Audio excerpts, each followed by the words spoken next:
पाहत असताना त्या नावामध्ये एक बोधले बाबा धामणगावकर नावाचं नाव आहे. आता ह्या बोधले बाबाविषयी बखरीमध्ये वर्णन आहे सोडा, शिवराज व शिवाजी व शिवकालमध्ये वर्णन आहे, किंवा इंग्रज लेखकाने याच्यावर लिहून ठेवलेलं आहे. आपल्यावर विश्वास नाही, ठीक आहे, चालू द्या.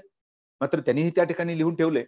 तर हे सोलापूर जिल्ह्यामध्येच माहित नाही. ती लोक त्यांना धर्मामध्ये घालतायत, त्यांचं तिथं मोठं अशा प्रकारचं मंदिर बांधलंय आणि दरवर्षी यात्रा भरते. मात्र त्यांना इतिहासावर आणण्याचं काम मी प्रथमतः केलं. आणि ह्या बोधले लीलामरी नावाचा बकरीचा ज्यावेळेस मी आढावा घ्यायला लागलो, तर त्यावेळेला या सर्व बाबी ज्यावेळेस मी पडताळल्या, याच्यामध्ये असणारे उल्लेख ज्यावेळेस मी बाकीच्या साधनामध्ये पाहिले, तर त्यातलं मोठं साधन मला कुठलं सापडलं असेल, तर औरंगजेबानं या बोधले बाबाला जमीन दान दिलेली आहे. तर ही जमीन दान दिली याचं वर्णन मला बकरीमध्ये सापडलं. मात्र ज्यावेळेस कलेक्टर ऑफिसच्या रेकॉर्ड रूमला गेलो आणि तिथं असणारा बादशहाचं इनाम मी ज्यावेळेस पाहिलं, तर 1100 एकर जमीन त्या असणाऱ्या परिवाराकडे आहे. त्यांनी आपलं नाव लावून घेतली. मात्र मूळ संदामध्ये ज्यावेळेस आपण रेकॉर्डला पाहिलं, तर औरंगजेबाने जमीन या ठिकाणी त्यांना दान दिली आहे. तर याच्यामध्ये म्हणजे काही संघर्ष घडल्यानंतर त्या असणाऱ्या बोधले बाबाला विजापूरला ज्यावेळेस पकडून न्यायचं होतं, तर त्यावेळेस पकडून नेण्याकरता औरंगजेबानं जे एक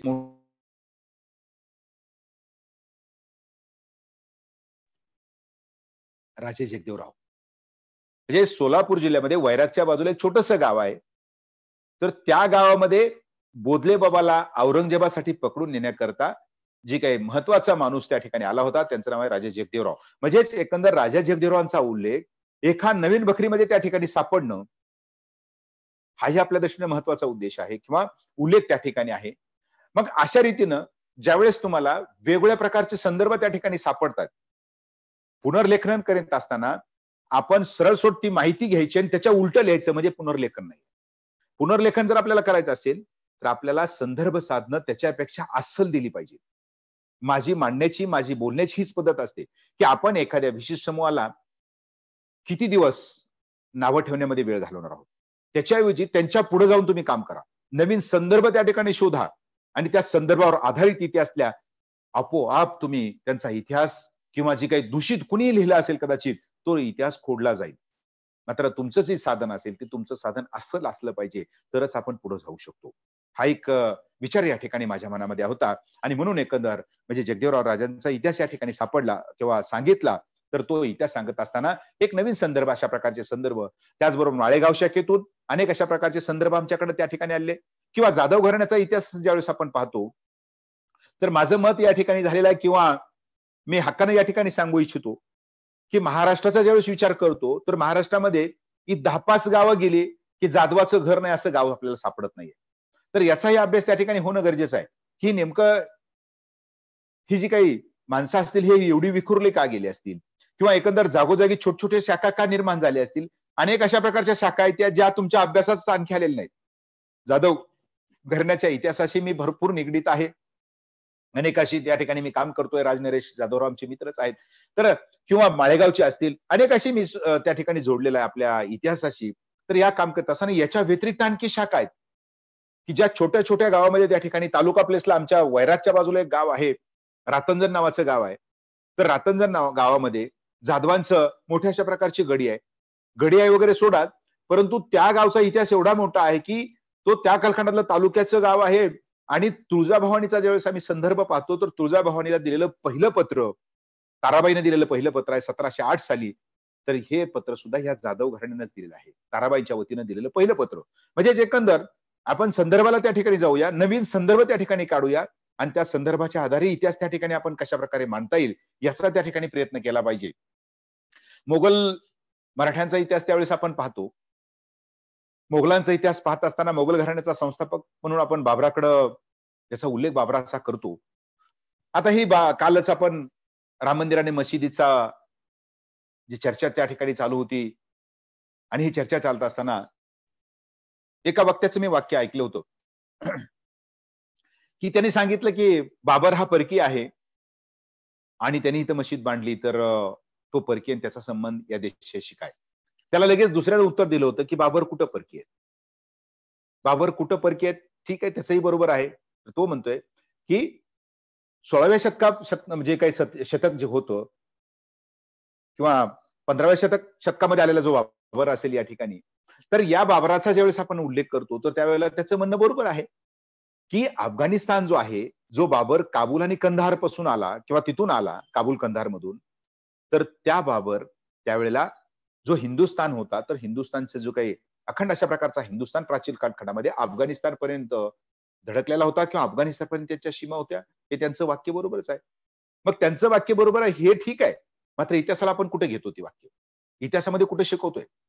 बाबर काबूल कंधारहून आला आणि इथं आपल्या इथं राज्यकारभार केला आणि त्यांचा राज्यकारभार आपल्याला माहिती आहे 1857 पर्यंत मुघलांचा इतिहास इथं चालला. याचं इथपर्यंत घेतो. मात्र त्यावेळेलाच हे आपण पाहत नाही की 1840च्या आसपास अफगाणिस्तानचा इतिहास ज्यावेळेस आपण अभ्यासतो, इंग्रजांनी लिहिलेला इतिहास आहे अफगाणिस्तानचा, तर इतिहास तुम्ही पहा. आजचा इतिहास आहे अफगाणिस्तानचा आणि 18व्या शतकातला 17व्या शतकातला इतिहास ज्यावेळेस आपण पाहतो, तर त्यावेळेला आपल्याला काय दिसतंय की अफगाणिस्तानमध्ये त्यांची एकूण असणारी 41 लाख लोकसंख्येपैकी जवळपास 5 लाख लोकसंख्या हिंदूंची आहे. त्या हिंदूमध्ये मी पाहिलं की त्यांच्या जाती देगामी, लयगामी, साधू, कवल, निच्चा काफिर अशा प्रकारच्या जाती आहेत आणि त्या जातींना तिथं हिंदवी म्हणत. याचा कुठंच उल्लेख आपल्याला नाहीये. म्हणजे एकंदर इतिहास मांडणी करत असताना आपण कुठल्या प्रकारे इतिहास मांडतोय. एकांगी अशा प्रकारचा इतिहास तर मांडत नाही. नाही ना, हाही विचार या ठिकाणी गरजेचा आहे, करणं गरजेचं आहे. त्यामुळं असा सरळ अशा प्रकारचा इतिहास ज्यावेळेस आपण मांडायला सुरुवात केली, तर त्यावेळेला आपल्याला माहित आहे की वेगळा अशा प्रकारचा इतिहास आपल्या समोर येतो. नाहीतर काय होतं, इतिहासाची मांडणी करत असताना आपल्याला माहित आहे की चौथीला मराठ्यांचा इतिहास म्हणजे शिवरायांचा इतिहास त्या ठिकाणी सांगितलेला आहे. तर हा इतिहास मांडत असताना ज्यावेळेस आपण पाहतो की इतिहासाची मांडणी करत असताना काय होतं नेमकं मग शिवाजी महाराज आणि अफजल खानाचा धडा त्या ठिकाणी शिकवला जातोय. आता हा धडा शिकवत असताना आपल्याला माहित आहे की तो अफजल खानाने त्याचा कोतळा काढला वगैरे वगैरे. म्हणजे ज्या वेळेला चौथीला असतानाच एकदा फिट झालं की अफजल खान हा मुस्लिम आहे, शिवाजी महाराज हे हिंदू आहेत, तर ती असणारच डोक्यात बसलेलं जी काही आपली जी काही मांडणी असेल तर ती मांडणी त्या ठिकाणी निघत नाही. मी याचं बारकाईने सुद्धा अभ्यास सुद्धा केलाय किंवा याचं निरीक्षण सुद्धा केलं. मी मुद्दाम एखाद्या गावाला जात असताना चौथीच्या वर्गावरती तिथं जातो आणि एखादं थोडंसं चर्चा करतो, त्या छोट्याशा मुलाशीही चर्चा करतो आणि मग पुढे जातो. बऱ्याच शाळेमध्ये मी मुद्दाम याच्याकरता स्वतः सहभागी होत असतो. तर मी ज्यावेळेस अफजल खान त्या ठिकाणी मांडायला लागलो, अफजल खानाचा कोतळा असा बाहेर काढला, अशा प्रकारचं ज्यावेळेस वाक्य मांडायला लागलो, की पटकन मुलं जो काही एखादा वर्गामध्ये बसलेला असेल, तो जातीचा मुलगा असेल, त्याच्याकडे बघायला लागतात. म्हणजे हे कधी आपण थांबवणार आहोत? म्हणजे आपल्याला एक अशा प्रकारच्या साच्यामध्ये घातलंय. शिवरायांना एका साच्यामध्ये घातलंय, अफजल खानाला एका साच्यामध्ये घातलंय. इतिहासाची मांडणी करत असताना, इतिहास शिकवत असताना, इतिहास सांगत असताना मी सुरुवातीला सांगितलं, की आता तुमची एक विचाराची धार आली पाहिजे, की त्या जातीच्या धर्माच्या पलीकडे आपण गेलं पाहिजे. आणि एकंदर आपण केवळ एका वर्गाला सहज बोलू शकतो म्हणून त्याच्यावर टीका करणं आणि बाकीच्या धर्माकडे तिथं दुर्लक्ष करणं हे सुद्धा त्या ठिकाणी चुकीचं आहे. तर त्यावेळेला मी अफजल खानाचं पाहिलं, की अफजल खानाच्या बाबतीतलं, की अफजल खानाचा मी सुरुवातीला सांगितलं, की विचाराची पद्धत किंवा कामाची पद्धत काय, की मी पुस्तकापेक्षा ग्राउंडवर जातो. मग ग्राउंडवर कसं जातो पुन्हा याच्यामध्ये सांगेन मी तुम्हाला. मग अफजल खान कुठं आहे? शिवरायांची वारसदार आपल्याला माहित आहे की आता आपल्या इथं सातारची गादी असेल, कोल्हापूरची गादी आहे. मात्र अफजल खानाचे वारसदार कुठे आहेत? त्याच्याही त्या ठिकाणी शोध घेतला आणि घेतल्यानंतर आता ते चांगले माझे मित्र आहेत. म्हणजे एकंदर अक्कलकोट पासून जवळ ज्यावेळेस आळंदला आपण चाललो, अक्कलकोटच्या पुढच्या बाजूला तिथं अफजलपूर नावाचं गाव आहे, की जिथं या असणाऱ्या अफजल खान जो होता यानं बसवलेलं गाव. तर तिथं बरचसं साहित्य त्यांचं उपलब्ध आहे आपल्याकडं. अफजल खानाला आपण नेहमी मांडतो किंवा सांगतो, की अफजल खान जो होता शिवरायावर चालून यायला निघाला आणि शिवरायावर चालून ज्यावेळेस अफजल खान यायला निघाला, तर त्यावेळेला त्याचं वर्णन आपण करतो. एक साधा भटारणीचा मुलगा, त्याने एवढं मोठं धाडस केलं आणि तो एवढा मोठा झाला वगैरे. ह्याच्यातच मोठं चूक आहे. तुम्ही किंकेडचा छत्रपती शिवरायांची काही किंकेडनं मांडलेला आहे तो पहा. तिकडची साधनं तर आहेतच वेगळी सोडा. मात्र किंकेडचा इतिहास आपण पाहिला तर त्यावेळेला असं दिसतंय, की हा जो असणारा अफजल खान आहे, हा अफजल खान आदिलशहाचा सक्का साडू आहे. म्हणजे बडी बेगमचा हा मेहुणा आहे. म्हणजे बघा संकल्पच त्या ठिकाणी बदलतोय आपला, विचाराचा संकल्पच बदलतोय. हा किरकोळ माणूस नाहीये, की एवढा मोठा आहे. दुसरी गोष्ट, की ज्यावेळेस आम्ही अफजलपूरला गेलो, तर अफजलपूरला गेल्यानंतर मला एक ते वेगळं काम अशा अफजल खानाचं त्या ठिकाणी दिसलं. तर ते काय आहे, की अफजल खानाचं जिथे-जिथे जहागिरी होती, तर तिथे-तिथं मोठ्या तलावाची त्यांनी निर्मिती केली आहे आणि त्या तलावाच्याद्वारे कालवे काढण्याचं काम सुद्धा केलंय. मग मला सांगा, की हा इतिहास कधी आपल्याला शिकवायचा आहे? म्हणजे आज एकंदर एखाद्या ठराविक जातीला, ठराविक धर्माला एखाद्या पठडीमध्ये घालायचं आणि तो घालून आपण इतिहास शिकवायचा. म्हणजे असं किती दिवस जर आपण इतिहासाची मांडणी किंवा इतिहास का शिकवायचा ज्यावेळेस आपण या शासनाने विचार केला असतो, की आदर्श नागरिक घडवणे याच्याकरता इतिहास आपल्याला सिलेबसला ठेवलेला असं आपण म्हणतो. मात्र अशा प्रकारच्या असणाऱ्या मांडणीवर जर आपण इतिहास शिकवायला लागलो, मांडणीवर आधारित इतिहास जर मांडायला लागलो, तर मला वाटत नाही की ते साध्य या ठिकाणी आपल्या हातून यशस्वी होईल. त्यामुळं तोही विचार या ठिकाणी करणं गरजेचं आहे. मग तो अफजल खान असेल, औरंगजेब असेल, चुकला असेल तरी सुद्धा अफजल खानाच्या बाबतीत चुकला असेल, तर त्याच्या करता सुद्धा मत मांडणं हे पहिलं आपलं कर्तव्य राहणार आहे. असं नाही की याचा अर्थ असा होत नाही की अफजल खानाला त्या ठिकाणी आपण काहीतरी वेगळं स्थान मी द्यायला लागलो, असं नाही आहे. अफजल खानानं तुळजाभवानीच्या बाबतीत तुम्हाला रेकॉर्ड सापडत नाहीये. मात्र पंढरपूरच्या असणाऱ्या याच्यातलं रेकॉर्ड सापडतं, की पंढरपूरच्या त्या असणाऱ्या मंदिराला त्याच्या माध्यमातून त्यानं प्रत्यक्ष नसेल मात्र त्याच्या माध्यमातून इजा पोचली, हेही मांडण्याचं काम आपण केलं पाहिजे.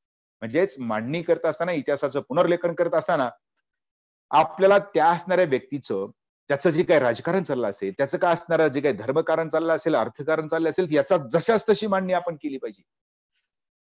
याला वेगळ्या पठडीत घालून आपल्याला सोडून भागणार नाहीये. त्यानं चांगलं केलं असेल, ठीक आहे, चांगलंच केलं. वाईट केलं असेल, वाईटच केलं. ही मांडणी जोपर्यंत होत नाही, तोपर्यंत पुनर्लेखन ही कल्पनाच येऊ शकत नाही. औरंगजेबानं उत्तर भारतात काय केलं, हे आपण थोडक्यात आपल्याला माहित आहे. मात्र दक्षिण भारतात आल्यानंतर आत्ताच मी ज्याचं वर्णन या ठिकाणी केलं होतं, की बुवा इथं असणाऱ्या बोधले बाबाला त्यांनी दानपत्र दिलंय. त्याच्याही पेक्षा आणखी एक वर्णन मी तुम्हाला करतो, की तुळजापूरला तुळजाभवानी मठाच्या आपल्या तुळजाभवानी मंदिराच्या बाजूला एक मठ आहे, दशावतार मठ आम्ही म्हणतो. तर त्या मंदिरामध्ये औरंगजेबाचं 8 दिवस वास्तव्य आहे. आणि औरंगजेब तिथं राहतोय, तर त्यावेळेला तुळजाभवानी मंदिर बाजूलाच आहे.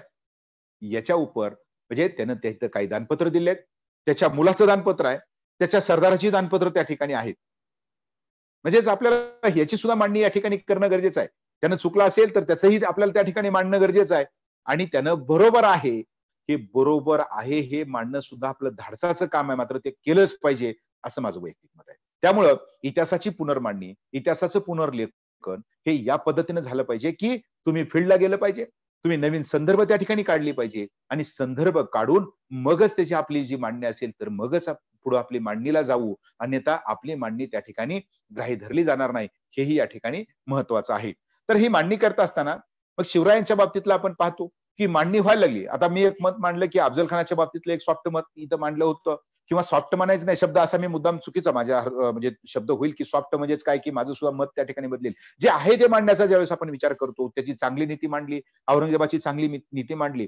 मात्र हे मत मांडत असताना मग आणखी पुन्हा कुठल्या तर घटकाला बरं वाटेल किंवा मी फार जास्त काहीतरी ब्राह्मणवादावर टीका करत असताना मी टोकाचा पुरोगामी हे दाखवणं.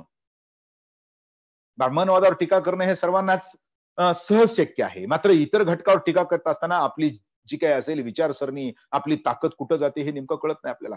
तर त्यावेळेला काय होतं, की मग आणखी एक नवीन मांडणी इथे इतिहासामध्ये यायला लागली. शिवरायांच्या सैन्यामध्ये 80% मुसलमान होते. शिवरायांचे हे गुरु होते. हे कुठला संदर्भ त्या ठिकाणी द्यायला लागलात, याचं सुद्धा भान त्या ठिकाणी असलं पाहिजे. म्हणजे अशा प्रकारची पुनर्मांडणीच्या ऐवजी मी त्याला शब्द मांडेन, की त्याची पुनर्मोडणी इतिहासाची करत आहात का? हे सुद्धा पाहणं या ठिकाणी गरजेचं आहे. म्हणजेच अशा प्रकारचा इतिहास जर मांडायला लागलो, तर पहिला इतिहास आपला जो असेल, पहिला इतिहास ठराविक लोकांनी तो चुकीचा इतिहास लिहिला. मात्र आपण या पद्धतीचा इतिहास मांडायला लागलो, तर आपण इतिहासाची मोडणी करायला लागलो. त्याला त्या ठिकाणी इतिहास आपण पूर्णपणे मोडून तोडून टाकू का? याचं सुद्धा आपल्याकडे भान असलं पाहिजे. म्हणजे मांडणी करत असताना हे सुद्धा घटक महत्वाचे या ठिकाणी काम करतायत. जसं की शिवरायावरची मांडणी आपण आताच मी सांगितलं, की तुम्हाला शिवरायांच्या बाबतीतलं शिवराय म्हटल्यानंतर आपल्याला 2-4 घटकामध्ये शिवरायाला त्या ठिकाणी बांधून टाकू. शिवरायांचं जे अफजल खानाचं धोरण असेल, शिवरायाचं शाहिस्तेखान असतील, आग्र्याहून सुटका असतील, सुरतेची 2 असणारी स्वारी असेल, संपले शिवराय. एवढ्यापुरतं न होता शिवरायांचं आता सिलेबसला आलं पाहिजे. शिवरायांची अशी नवीन पद्धतीने मांडणी त्या ठिकाणी केली पाहिजे आपण. शिवरायांचं जे काही धार्मिक धोरण असेल, याच्यावर सविस्तर सिलेबसलाच असलं पाहिजे.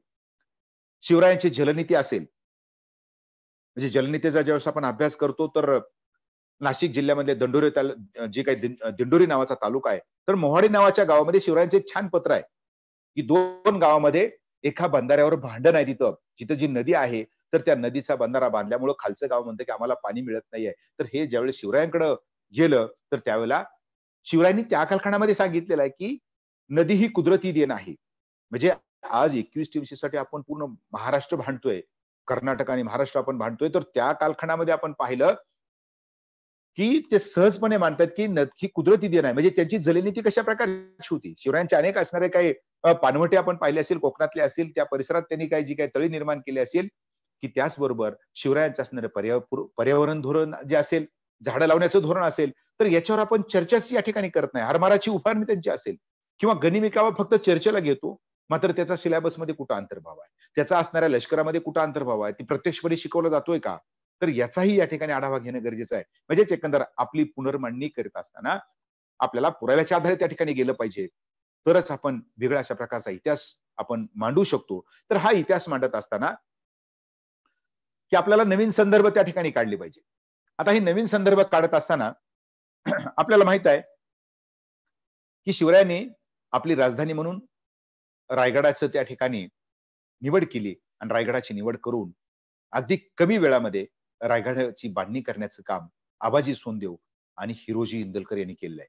आता हिरोजी इंदलकराचं जर आपण पाहिलं तर आपण रायगडाला गेल्यानंतर जे वाडेश्वराचं मंदिर आहे, तर वाडेश्वराच्या मंदिरावर पायरीवर एक शिलालेख आहे. सेवेच्या ठायी तत्पर हिरोजी इंदलकर. म्हणजे हा शिलालेख पाहिल्यानंतर आपल्याला छान वाटायला लागतं की ठीक आहे, हिरोजी इंदलकरनं छान अशा प्रकारचा शिलालेख त्या ठिकाणी कोरला. रायगडाची अतिशय कमी वेळामध्ये उभारणी त्या ठिकाणी केली आणि उभारणी करून आज रायगडावर राज्याभिषेक झाला आणि आपली राजधानी म्हणून एक नवीन अशा प्रकारचा किल्ला, नवीन अशा प्रकारचं आपल्याला एक राजधानी मिळाली. म्हणून हिरोजी इंदुलकरचा उल्लेख या ठिकाणी आपण पाहतो. मात्र हा उल्लेख पाहत असतानाच थोडक्यात अभ्यास करताना डिसिजन ऑफ शाहू दप्तर ज्याला आपण म्हणता येईल किंवा शाहू पेशवे दप्तर म्हणता येईल. डिसिजन ऑफ शाहू जे काही त्यांची जी काही ओरिजिनल अशा प्रकारची जी पत्र आहे ती, तर त्याच्यामध्ये मला निवाडा आणि वतनपत्रे त्याचं मराठीत भाषांतर झालेलं आहे. तर याच्यामध्ये ज्यावेळेस मी पाहायला लागलो, शोधत असताना दुसरा काही माझा शोध घेत असताना मला एक पत्र त्या ठिकाणी सापडलं. म्हणजे प्रत्यक्षात आता ते पत्र फक्त ट्रान्सलेट पत्र आहे. याच्यामध्ये एवढंच आहे. तर हे असं अशा प्रकारचं जे पत्र आहे मराठीमध्ये, तर त्या पत्रामध्ये हे पत्र काय म्हणतंय बघा, छत्रपती शाहू महाराजांपुढे आणलेलं हे जे पत्र आहे 28 ऑक्टोबर 1743 चं पत्र आहे. तर या पत्रामध्ये या हिरोजी इंदलकरचा जो मुलगा आहे, जानोजी बिन हिरोजी इंदलकर, त्यांनी एक कैफियत मांडलेली आहे.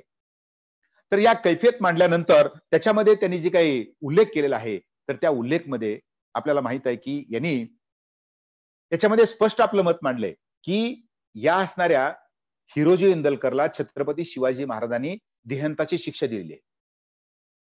म्हणजे एक नवीन संदर्भ मी ज्यावेळेस याची मांडणी केली, मांडणी केल्यानंतर वेगवेगळ्या प्रकारचे त्याच्यावर मतप्रवाह, वेगळ्या प्रकारची मांडणी त्या ठिकाणी समोर यायला लागली. बापरे, हे पत्र कशा प्रकारचं आहे? म्हणजे हे तर पत्र मी मांडलेलं जे पत्र आहे असलच पत्र आहे. मग ही अशा प्रकारची मांडणी कुठल्या प्रकारची आहे? असं ज्यावेळेस माझ्या समोर यायला लागलं, तर त्यावेळेस मात्र की ह्याच्या सखोलमध्ये आम्ही ज्यावेळेस गेलो, तर त्यावेळेला म्हणजे काही मतप्रवाह असे त्या ठिकाणी तयार झाले, की सिंधुदुर्ग जो किल्ला असेल, त्या सिंधुदुर्गच्या किल्ला बांधण्याची जबाबदारी सुद्धा यांच्यावर होती. कारण या पत्रातला उल्लेख कशा प्रकारचा आहे बघा. तर ते म्हणतायत या हिरोजी इंदलकरचा मुलगा स्पष्टपणे सांगतोय की आरे तर्फ तरळ म्हणजे परळी म्हणजे जे काही आरे नावाचं जे गाव आहे सातारच्या बाजूला, तर त्या ठिकाणी यांना मारलं. कारंजा नावाचं जे गाव आहे तिथं आजही हिरोजी इंदलकरचे वंशज राहतायत. तर याचा दोन्ही आधारावर ज्यावेळेस आम्ही उल्लेख केला की सिंधुदुर्गची बांधणी करत असताना त्यांच्या हातून कोणी काही चूक झाली असेल का? कारण का की शिवाजी महाराजांनी याच्या पत्रामध्ये उल्लेख आलेला आहे की शिवाजी महाराजांनी आमच्या घरावर त्या ठिकाणी एक प्रकारची धाड टाकली. म्हणजे जसं आपण म्हणतो ना एखादी रेड टाकणं आजच्या कालखंडामध्ये इन्कम टॅक्सची वगैरे रेड असते, तशा प्रकारचं घरावर त्या ठिकाणी सर्व कागदपत्र जप्त केली आणि त्यांनी काय केलंय की त्याला मारलेलं आहे, म्हणजे शिक्षा दिलेली आहे. तर यानुसार जर त्याच्या हातून म्हणजे सांगायचा उद्देश तोच होता माझा, हिरोजी इंदलकर एवढा मोठा असेल तर हिरोजी इंदलकरनं जर काही चूक केली असेल तर चूक केल्यानंतर त्याला तशा प्रकारची शिक्षा देण्याचं काम सुद्धा शिवाजी महाराजांनी दिलं आहे. तर ही सुद्धा त्या ठिकाणी महत्वाच्या अशा प्रकारचा संदर्भ म्हणून सुद्धा हा उल्लेख सुद्धा आपल्याकडे येणं गरजेचं आहे. म्हणजे पुनर्मांडणी करत असताना आपल्याला एक मांडणी आपण पाहिली आणि त्याच्यानंतर जर आपल्याला अशा प्रकारची कागद सापडत असतील तर त्या कागद सापडल्यानंतर त्याची पुनर्मांडणी कशा प्रकारची करायची याचं सुद्धा आपण त्या ठिकाणी औचित्य साधलं पाहिजे किंवा तशा प्रकारची मांडणी सुद्धा आपण केली पाहिजे, अशा प्रकारचं मत या ठिकाणी मी व्यक्त करतोय. तर ही व्यक्त करत असताना आता सुरुवातीला पुनर्मांडणी करत असताना उत्साही मांडणी हा प्रकार इथं जास्त आलेला आहे. बगाडे सरांनी सांगितल्यानुसार की आपल्याकडं व्हॉट्सअप आणि सोशल मीडियाच्या माध्यमातून जी काही मांडणी या ठिकाणी व्हायला लागली, की कुठल्याही प्रकारचा संदर्भ नसतो, कुठल्याही प्रकारचा त्याला काही अर्थ नाहीये आणि सहज त्या ठिकाणी लोक मांडणी करायला लागली. तर ही मांडणी करत असताना व्हिएतनामविषयी अशाच प्रकारची एक मांडणी झालेली होती. मी सुद्धा त्याचं काही ठिकाणी पेपरमध्ये उल्लेख केलाय, मी संदर्भही घेतलेला आहे, कारण का त्याच्यावर पुस्तकं सुद्धा आहेत, की व्हिएतनाम जो देश आहे, चायनाच्या बाजूला म्हणजे नॉर्थ ईस्टकडे असणारे जे काही छोटी देश आहेत, तर या देशामध्ये व्हिएतनाम जे छोटासा देश आहे, तर त्या देशामध्ये आम्ही पाहिलं, की आपल्या इथं पुस्तकामध्ये लेखन जे केलेलं आहे किंवा एकंदर वक्ते मोठ्यानं त्या ठिकाणी जोशमध्ये सांगतायत, की तिथं असणारा व्हिएतनामचा जो राजा होता किंवा तिथं असणारा जो काही व्हिएतनामचा असणारा होची मिन्ह, व्हिएतनाम आणि अमेरिका यांच्यामध्ये जे काही एक युद्ध झालं, जवळपास 20 वर्ष 17 मला वाटतंय 1955 पासून ते 75 पर्यंत चाललेलं जे युद्ध असेल, तर या युद्धामध्ये या व्हिएतनाम सारख्या छोट्याशा राष्ट्रानं अमेरिकेशी कसा लढा दिला आणि हा लढा देत असताना या होची मिन्हनं शिवरायांच्या गनिमी काव्याचा अभ्यास केला आणि त्याच्यामुळं तो गनिमी काव्याचा वापर करून त्यानं काय केला, अमेरिकेशी लढा दिला, अशा प्रकारचं उल्लेख. आणि म्हणून तो होची मिन्ह शिवरायांची उतराई म्हणून तिथं त्यानं काय केलं, की तो ज्यावेळेस महाराष्ट्रात आला, तो रायगडाला गेला, रायगडाचं दर्शन घेतलं, तिथली माती कपाळाला लावली आणि पुन्हा परत गेला. तिथं मग शिवरायांचा पुतळा उभा केला आणि होची मिन्हचं निधन झाल्यानंतर त्या होची मिन्हच्या समाधीवर लिहिलंय, की तुमचा एक मावळा चिरशांती घेतोय. म्हणजे असा उल्लेख पाहिला होता मी. आणि म्हणून एकदा मागच्या दीपावलीमध्येच मी तिथं माझा जो काही अभ्यास दौरा असेल, तर तो पर्यटन आणि अभ्यास दौरा मी आयोजित केला. आणि ज्यावेळेस आम्ही तिथं गेलो, तिथं गेल्यानंतर मला धक्काच बसला, की त्या होची मिन्ह किंवा जे काही होची मिन्ह शहर असेल किंवा बाकीच्या शहरामध्ये आम्ही ज्यावेळेस व्हिएतनाममध्ये 4 दिवस होतो, तर हे एकतर चायनीज लोक, चीनची जी काही तिथं असणारा समूह आहे, तो चायनीज समूह आहे आणि त्या बऱ्याचशा लोकांना कॉमन मॅनला तर इंडियाविषयीच माहिती नाही. इंडिया कुठं आहे ह्याचीच माहिती तिथं लवकर नाही, गाईडलाईन लवकर सांगता येईना, इंडियाविषयी माहिती सांगता येईना. मग तिथले अभ्यासक मंडळी होती, यांच्याशी मी चर्चा केली आणि आपल्याला जो पुतळा दाखवला गेला, आपण जर नेटवर गेलो आणि व्हिएतनाम मधील शिवरायांचा पुतळा जर टाकला, तर एक पुतळा तिथं दाखवला जातो, आपल्याला नेटवर लगेच येतो. तर त्या पुतळ्याविषयी पुतळ्याच्या जवळ आम्ही गेलो आणि पुतळ्याच्या जवळ गेल्यानंतर आमच्या मनातल्या सर्व शंका दूर झाल्या. तिथला अभ्यासक आमच्या सोबत होताच. मी त्याला पुतळा दाखवला, शिवरायाविषयी त्याला काही माहिती नाही, मात्र पुतळा दाखवला, हा पुतळा कुठं आहे?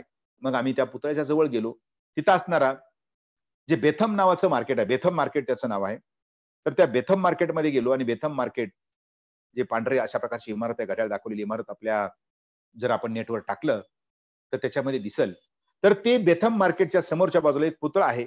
आता ते पुतळाही काढून टाकलाय. पुन्हा तिथं मेट्रोचं काम चालू झाल्यामुळं तो पुतळा बाजूला काढलेला आहे.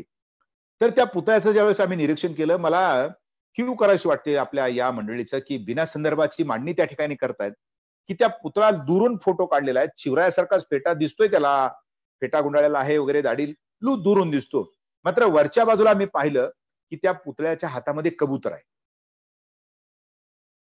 ज्यावेळेस आपण झूम करू फोटो, त्याच वेळेला हे लक्षात येईल. अन्यथा काय होतं, की आपल्याला तेवढी तस्ती घ्यायची नाही. आलेला WhatsAppचा मेसेज पुढे ढकलायची पद्धत आपल्याला सवय लागलेली आहे आणि त्यामुळे काय करतो, की आपण सहजपणे पुढे ढकलतो. मात्र ज्यावेळेस पाहिलं, की ते पुतळा जो आहे, तिथला असणारा जो राजा होता, त्याचं नाव आहे त्रानगोन होन. त्या त्रानगोन होन हातामध्ये कबूतर घेतलाय, तो शांततेचा संदेश देतोय, तशा प्रकारचा पुतळा आहे. आणि आपल्या भाद्राने काय केलंय, की त्याला शिवरायांचा पुतळा म्हणून तिथं प्रपोज केलं, पुढे आणलं आणि आपण त्याचाच वापर करून पुढे जायला लागलो. म्हणजेच पहिल्यांदा आम्हाला तिथं कळालं, की इथं शिवरायांचा जो कुठल्याही प्रकारचा पुतळा नाहीये, शिवरायांचा तिथं कुठल्याही प्रकारचा संबंध नाहीये. गनिमी काव्याचा ज्यावेळेस आम्ही तिथले अभ्यास केला, त्यांनी जो लढा दिलाय, अतिशय मर्मभेदक अशा प्रकारचा लढा आहे. त्याची आपल्याला चर्चा करण्याची गरज नाही. मात्र पुनर्लेखन करत असताना हा थोडासा मुद्दा छोटासा आहे म्हणून मी तो सांगेन इथं. तर तो सांगत असताना, की आपण हिरोशिमा आणि नागासाकी, आता माहिती आहे आपल्याला 6 ऑगस्ट आणि 9 ऑगस्टला ती काही बॉम्ब अमेरिकेने टाकले होते. तर हिरोशिमा नागासाकीमध्ये जे नुकसान झालं, त्याच्याही पेक्षा भयानक नुकसान आपल्याला अमेरिकेनं व्हिएतनामवर जी काही बॉम्ब वर्षाव तिथं केला होता, तसं झालेलं आहे. कारण का मी डोळ्याने ते पाहिलेलं आहे. तिथं असणारं एक संग्रहालय आहे याच्यावर आणि त्या संग्रहालयामध्ये नुसतं वस्तू मांडलेल्या नाहीयेत. तिथं चित्र मांडलेली नाहीत. प्रत्यक्षपणे जी काही इफेक्टेड लोकं आहेत, ती तिथं समोर आहेत. म्हणजे ज्या परिसरामध्ये केमिकलचे जे काही तिथं असणारे बॉम्ब टाकले, तर त्याच्यानं जो काही परिणाम झाला असेल, तो परिणाम आम्ही तिथं जी काही लोकं असतील 25 ते 30 खेड्यामध्ये त्याचा परिणाम आपल्याला दिसला. तर ती लोकं कशा प्रकारची आहेत या असणाऱ्या केमिकल वॉरमुळं. तर मी असा कुठलाच माणूस अजून जगामध्ये पाहिला नाही, ज्याला डोळे उगवलेच नाहीत. जन्मतःच त्याला डोळे उगवले नाहीत.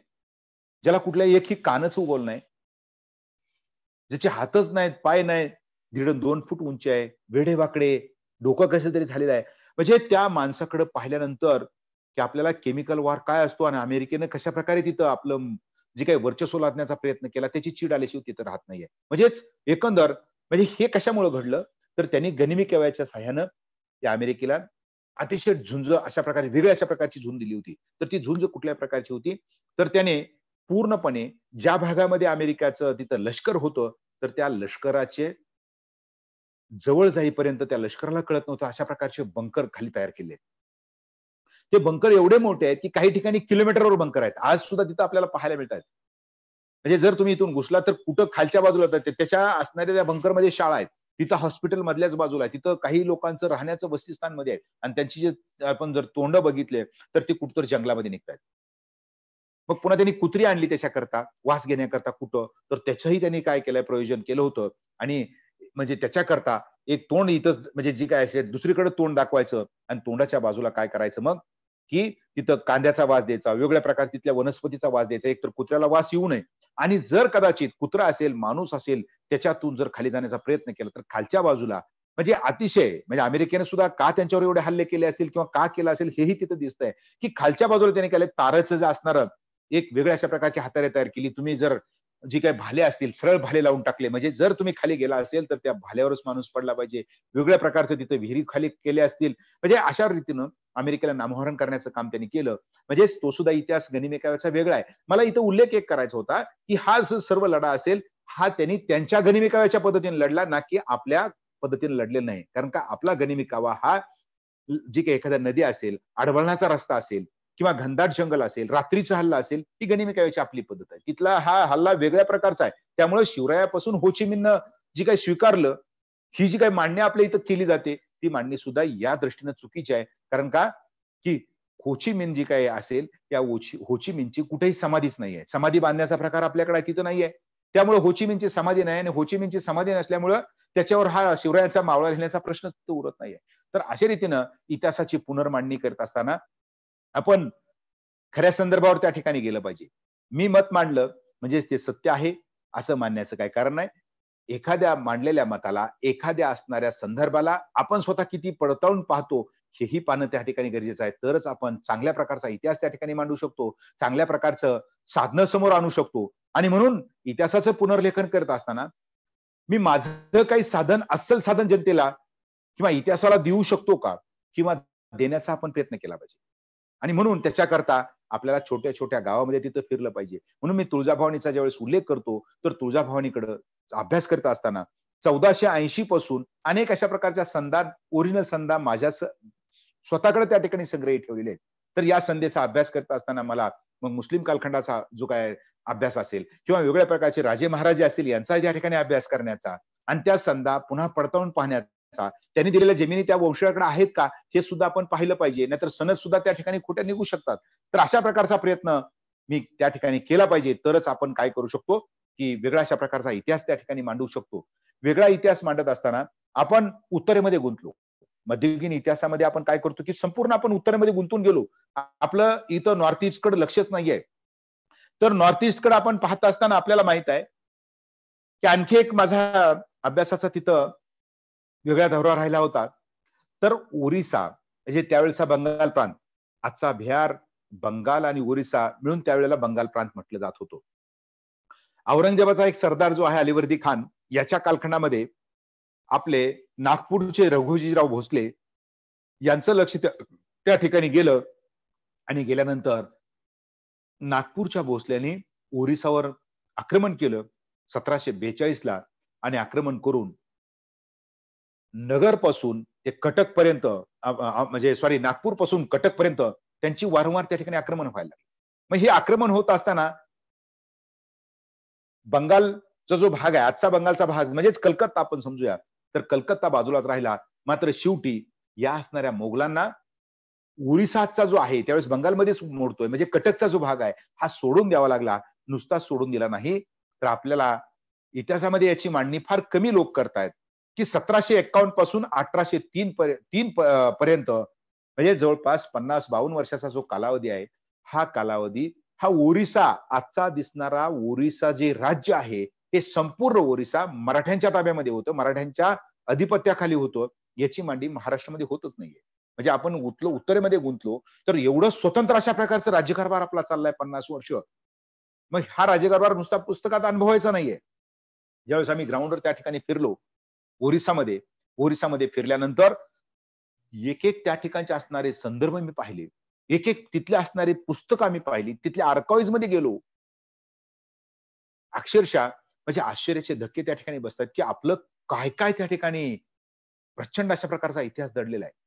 येऊन एवढंच नाही तर आज जे पुरी, त्याला पण तिथले असणारे पूर्वेकडली काशी म्हणतो, पुरीला गेलात तर पुरीच्या समोरच्या बाजूला असणारा जो खांब आहे, आज पुरीला गेलो आपण, तर ही जी काही पुरीची यात्रा आहे, जगन्नाथपुरीची यात्रा, रथयात्रा ज्याला आपण म्हणतो, मागच्याच महिन्यामध्ये ती रथयात्रा संपन्न झाली. दरवर्षी म्हणजे या देशातली संपूर्ण देशातला सर्वात मोठा अशा प्रकारचा रथ जो ओढला जातोय माणसाकडून, तिथं 3 रथ आहेत वेगवेगळ्या प्रकारचे, तर ते रथ वडले जातात.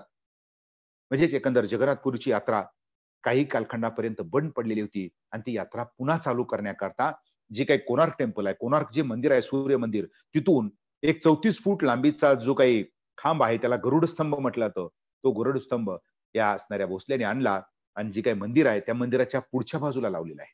आजही तिथं उपस्थित आहे. तर ते मंदिराच्या पुढे लावून त्यांनी पुन्हा ही यात्रा सुरू केली आणि यात्रा सुरू करून आता यात्रा सुरू केली किंवा ही गाईडच्या आधारे मी सांगत नाही ह्या गोष्टी. तर याच्याकरता तिथं काही दानपत्र आम्हाला सापडली. तिथं असणाऱ्या पुजाऱ्याला दानपत्र दिलेत.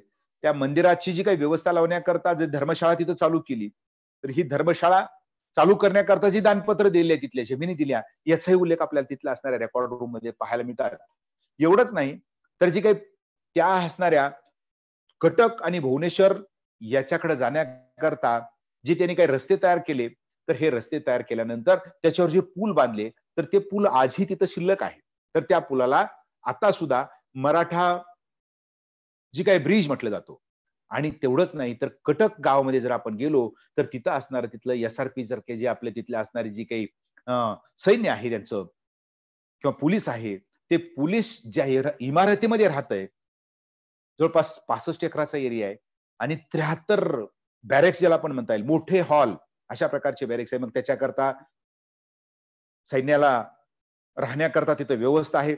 झाडं मोठ्या प्रमाणात लावलेली आहे. त्याचबरोबर तिथं पाण्याची व्यवस्था आहे. तर या असणाऱ्या इमारतीला आता सुद्धा नाव आहे मराठा बॅरेक्स. आता मी हे नुसतं संदर्भावर नाही सांगत तुम्हाला. दुसरा मोठा संदर्भ देतो, की तिथं लाईट बिल जर आज चेक केलं, आम्ही तिथले एसपींना भेटलो आणि ही चर्चा करत असताना त्यांनी आम्हाला दाखवलं, की तिथलं लाईट बिल आलेलं आहे त्यांचं. तर लाईट बिलवर तिथं 9 रेजिमेंट आणि खालच्या बाजूला आहे मराठा बॅरेक्स. म्हणजेच एकंदर ज्यावेळेस तुम्ही संदर्भाला जाता, की मोठा अशा प्रकारचा संदर्भ जर तुम्हाला ओरिसा प्रांतामध्ये तिथं सापडतोय, म्हणजेच ही मांडणी करत असताना अशा प्रकारचे अस्सल संदर्भ त्या ठिकाणी आपण ज्यावेळेस पाहू, तर त्यावेळेला काय होईल, की आपली मांडणी वेगळ्या प्रकारची असू शकते. आणि म्हणून तिथं अनेक अशा प्रकारची नाटकं लिहिलेत. मराठ्यावर आता जसं बगाडे सरांनी मागे उल्लेख केला होता, की श्रीलंकेमधल्या सिंहली भाषेमध्ये मराठा या शब्दाचा अर्थ कत्तल म्हटला जातो. म्हणजेच एकंदर मराठ्यांनी आक्रमण केल्यानंतर त्यांना जी इजा पोचली आणि म्हणून त्यांनी तशा प्रकारचा शब्द वापरला.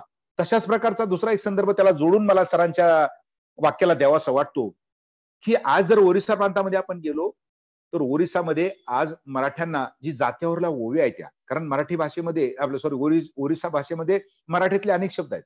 आपली इथं आईला आई म्हणतो, मात्र तिथं आजीला आई म्हणतात. बाबा, आप्पा, भेंडी, वांग असे कितीतरी शब्द तुम्ही पाहिले असतील, तर ते पूर्णतः ओडिसा भाषेमध्ये मराठीतले शब्द त्या ठिकाणी घेतलेले आहेत, हेही मला तिथं दिसून आलेलं आहे. आणि ते हे पाहत असताना मी सांगायला लागलो होतो, की मराठ्याविषयी तिथं जात्यावर जी काही ओव्या आहेत, त्या जात्यावरल्या ओव्यामध्ये एक मराठ्याविषयी म्हणजे एक प्रकारचे शिवीबद्ध अशा प्रकारची ओवी किंवा तिथं एक तिथं लोकल जी काही तिथं गाणं गायलं जातं, तर त्याच्यामध्ये म्हटलं जातं की छेला घुमालो पाडा झुलालो, छेला घुमालो पाडा झुलालो, बर्गे आलो देशो, बुलबुलाल ते धान खायचो, खजाना देबो किशे. म्हणजे आजही तिथं हे वाक्य वापरलं जातं. म्हणजेच ओरिसा प्रांताचा जर इतिहास वेगळ्या पद्धतीने आपण मांडायला लागलो, तर मराठ्यांचा इतिहास हा आपल्याला नवीन मांडणीमध्ये येऊ शकतो, पुनर्मांडणीमध्ये येऊ शकतो. म्हणजे मांडणी करत असताना आपल्याला नवीन संदर्भ सापडले पाहिजेत, तरच आपण पुनर्मांडणीला हात घातला पाहिजे. अन्यथा त्यानं काहीतरी केलं म्हणून त्याच्या उलटं मांडणं म्हणजेच पुनर्मांडणी होऊ शकत नाही. आणि जसं कलकत्त्याला गेल्यानंतर कलकत्त्यामध्ये सुद्धा जर आपण फिरायला लागलो, तर कलकत्त्यामध्ये सुद्धा एक भाग आहे, त्या भागाचं नाव आहे मराठा डीच. डीच म्हणजेच खंदक. म्हणजेच या ओरिसामध्ये ज्यावेळेस मराठ्यांनी आक्रमण करायला सुरुवात केली, तिथं म्हणजे तिथं म्हटलं जातं, मगाच्या ह्याच्या वाक्याचा अर्थ तुम्हाला मी सांगितला नाही, की छेला घुमालो, पाडा झुलालो, बर्गे आलो देशा, बुलबुलान ते धान खायचो, खजाना देबो किशे.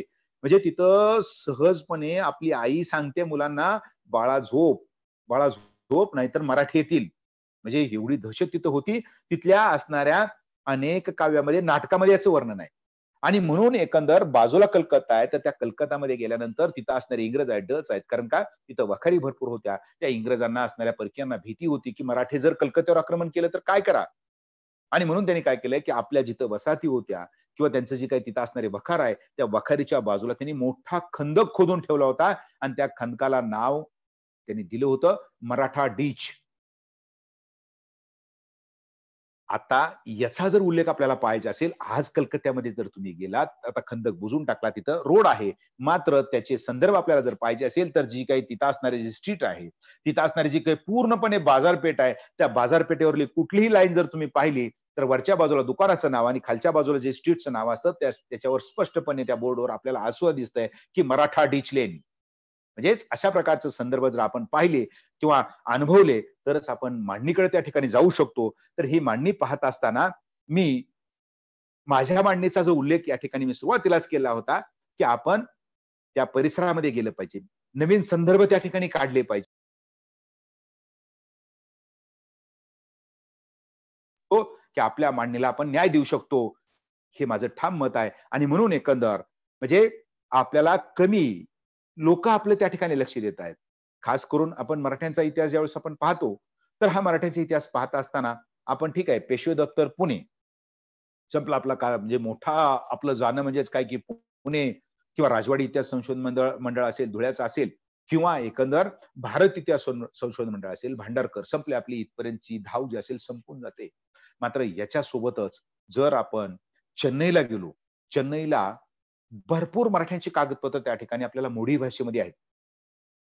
तंजावरला तर सर्वांना माहित आहे. तंजावरचे ते जे राजे मंडळी आहेत तिथली ते यांच्याशीही मी संपर्कात आहे. त्यांचं तर म्हणणं आहे, की आम्ही तुम्हाला पगार देतो. आम्हाला तिथं मोडीची माणसं पाठवा. आमच्याकडं करोडो कागद चेन्नईला सुद्धा तिथं पडलेले आहेत. सॉरी तंजावरला पडलेले आहेत. त्याचंही त्यांना भाषांतर करायचं आहे. म्हणजेच एकंदर चेन्नईला असतील, सॉरी इथं तंजावरला असतील, ग्वाल्हेरला जावा.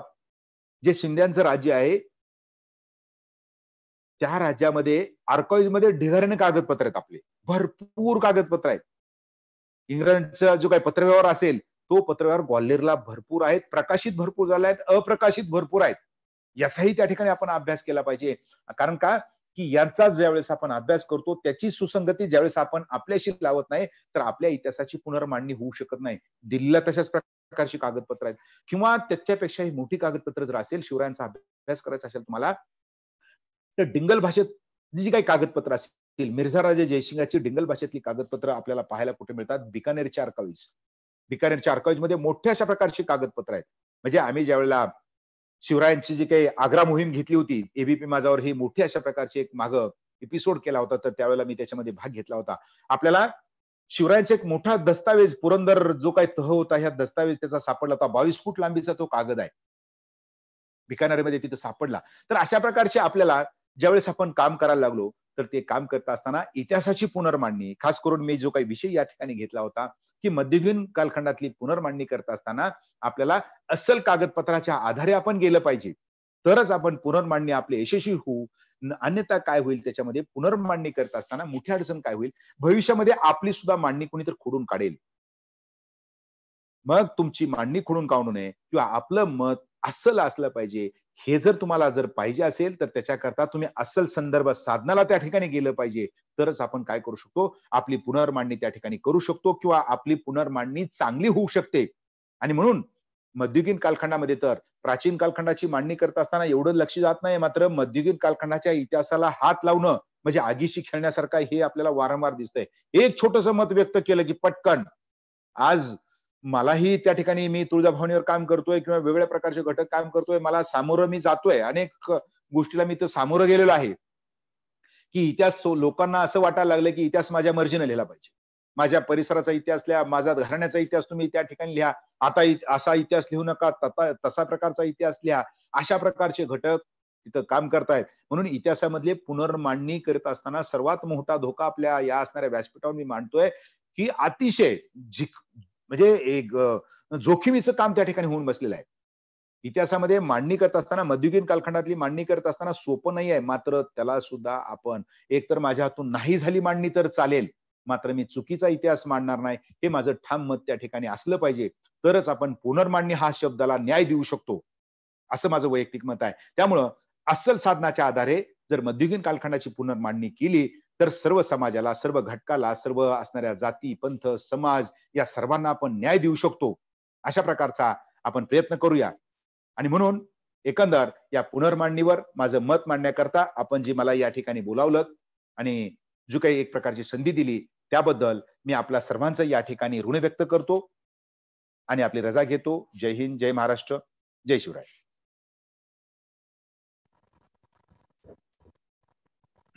आदरणीय डॉक्टर कदम सर, आपले खूप खूप आभार. मध्ययुगीन भारतीय इतिहासाच्या पुनर्लेखनाची किंवा मांडणीची जी काही आवश्यकता आहे ती आवश्यकता आपण या ठिकाणी अतिशय साध्या सोप्या भाषेमध्ये आणि माध्यमातून पटवून दिलेली आहे.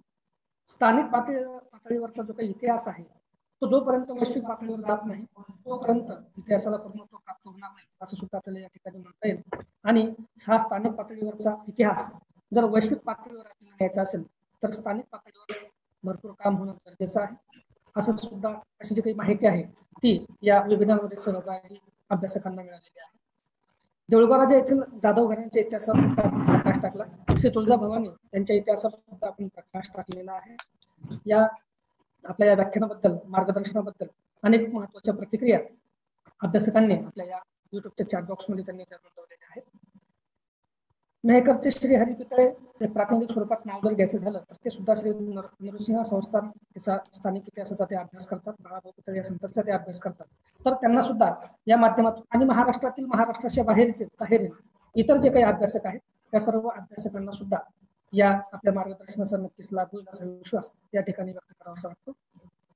यानंतर आपल्या या वेबिनारमध्ये सहभागी सर्व मान्यवर आणि सर्व जे काही पार्टिसिपंट्स आहेत त्यांचे आभार व्यक्त करण्यासाठी मी आमच्या महाविद्यालयातील अर्थशास्त्र विभाग प्रमुख डॉक्टर ज्ञानेश्वर गोरे सर यांना विनंती करतो की त्यांनी उपस्थित मान्यवरांचे आभार व्यक्त करावे. डॉक्टर गोरे सर. धन्यवाद एम बी जाधव सर.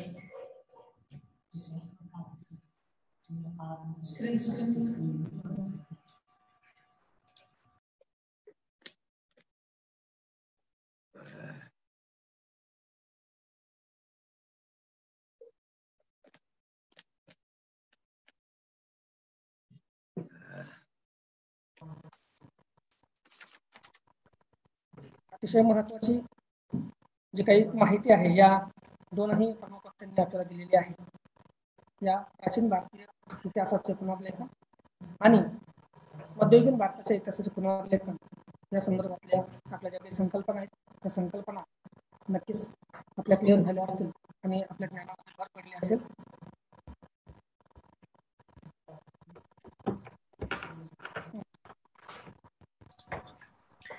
धन्यवाद एम बी जाधव सर.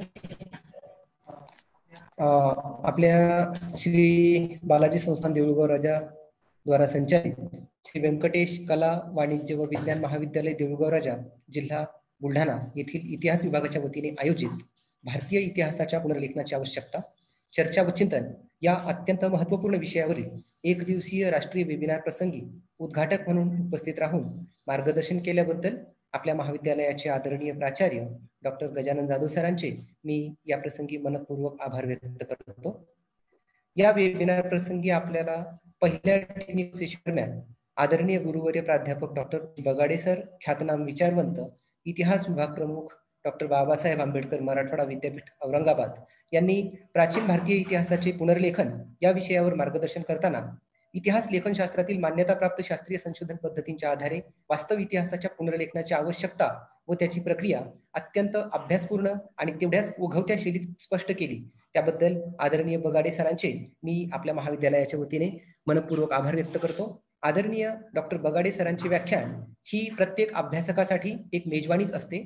या वेबिनार प्रसंगी आदरणीय सरांनी आम्हाला मार्गदर्शन केले त्याबद्दल मी प्राध्यापक गोरे सर, आमच्या महाविद्यालय आणि महाविद्यालयातील इतिहास विभागाच्या वतीने सरांचे ऋण व्यक्त करतो.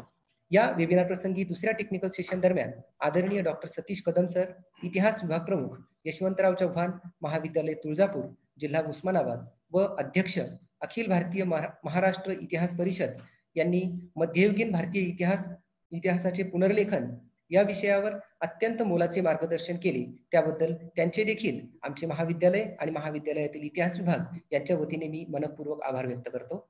या वेबिनारसाठी संपूर्ण देशभरातून विविध माध्यमांतून उपस्थित सर्व प्राध्यापक, संशोधक, अभ्यासक आणि विद्यार्थी यांचे देखील मी आमचे महाविद्यालय आणि महाविद्यालयातील इतिहास विभाग यांच्या वतीने मनपूर्वक आभार व्यक्त करतो.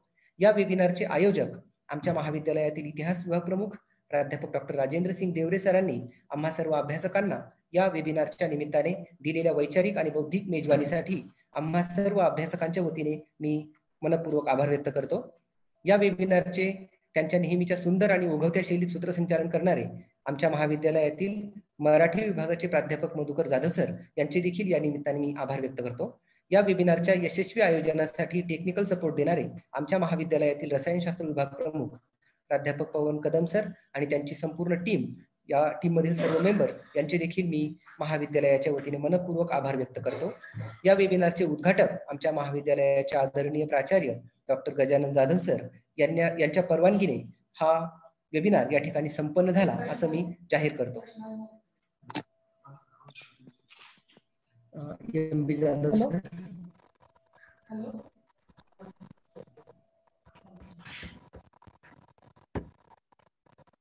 आपण सर्वजण या ठिकाणी सहभागी झाला त्याबद्दल मी इतिहास विभागाच्या वतीने आणि महाविद्यालयाच्या वतीने आपणा सर्वांचे या ठिकाणी आभार व्यक्त करतो.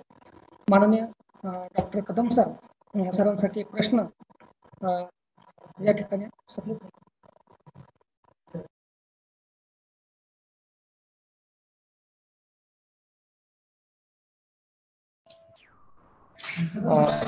सर्व सहभागी या वेबिनारसाठी रजिस्ट्रेशन केलेल्या सर्व प्राध्यापक, संशोधक, अभ्यासक आणि विद्यार्थी यांच्यासाठी महत्त्वाची सूचना आहे की महाविद्यालयाचे युट्यूब चॅनल आणि त्या युट्यूब चॅनलचा जो चॅट बॉक्स आहे त्यामध्ये आणि टेलिग्राम ग्रुपवरती फीडबॅक फॉर्मची लिंक आम्ही शेअर केलेली आहे. या वेबिनारच्या पार्टिसिपेशनचं सर्टिफिकेट आपल्याला जर मिळवायचं असेल तर हा फीडबॅक फॉर्म अत्यंत काळजीपूर्वक आणि अचूक भरणं आवश्यक आहे. तर सर्वांना विनंती की त्यांनी आज टेलिग्राम ग्रुपवर आणि युट्यूब चॅनलच्या माध्यमातून आम्ही शेअर केलेली जी फीडबॅक फॉर्म लिंक आहे ती व्यवस्थित पूर्ण करून सबमिट करणं आवश्यक आहे. थँक्यू.